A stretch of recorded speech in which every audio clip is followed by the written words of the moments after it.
Thank you. So I've got about apparently 5 or 6 minutes to say the most useful things I can think of. I'm going to do my best. It was suggested that I distill things down to three items. I think I'll go with 4, and I'll try. I think these are pretty important ones. Some of them are going to sound like, well, you've heard it before, but it's worth re-emphasizing. I think the first is you need to work, depending upon how well you want to do, and particularly if you're starting a company, you need to work super hard. So what does super hard mean? Well, when my brother and I were starting our first company, instead of getting an apartment, we just rented a small office and we slept on the couch. And we showered at the YMCA, and we're so hot up we had just one computer. So the website was up during the day, and I was coding at night. 7 days a week, all the time. And I sort of briefly had a girlfriend in that period, and in order to be with me, she had to sleep in the office. So work hard, like, every waking hour. That's the thing I would say, particularly if you're starting a company. And I mean, if you do simple math, say like, okay, if somebody else is working 50 hours and you're working 100, you'll get twice as much done in the course of a year as the other company.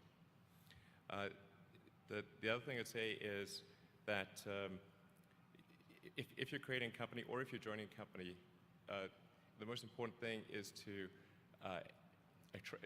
attract great people. So either join a group that's amazing that you really respect, or if you're building a company, you've got to gather great people. I mean, all a company is a group of people that have gathered together to create a product or service. And so depending upon how talented and hardworking that group is, and the degree to which they are focused cohesively in a good direction, that will determine the success of the company. So do everything you can to gather great people if you're creating a company. Then I'd say focus on signal over noise. A lot of companies get confused.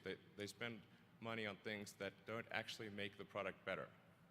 So, for example, at Tesla, we've never spent any money on advertising. We put all of the money into R&D and manufacturing and design to try to make the car as good as possible.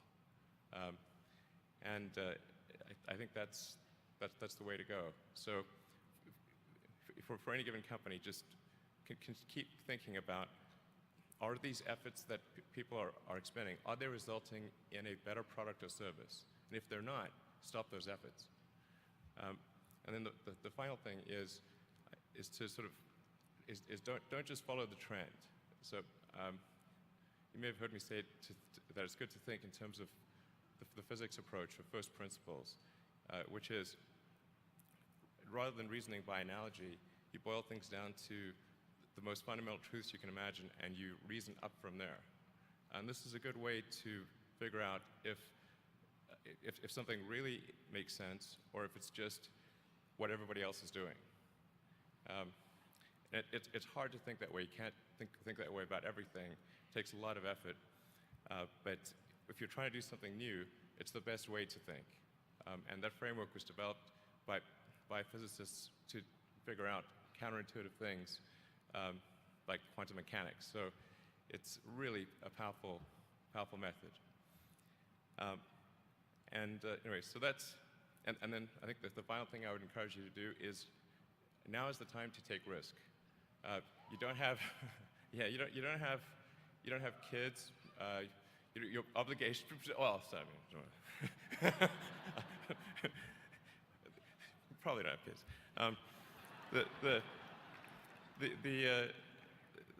But as you get older, your obligations increase. So and once you have a family, you start taking risk not just for yourself, but for your family as well. It gets much harder to do things that might not work out.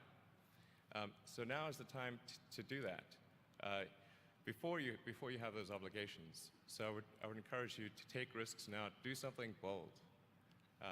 You won't regret it. Thank you.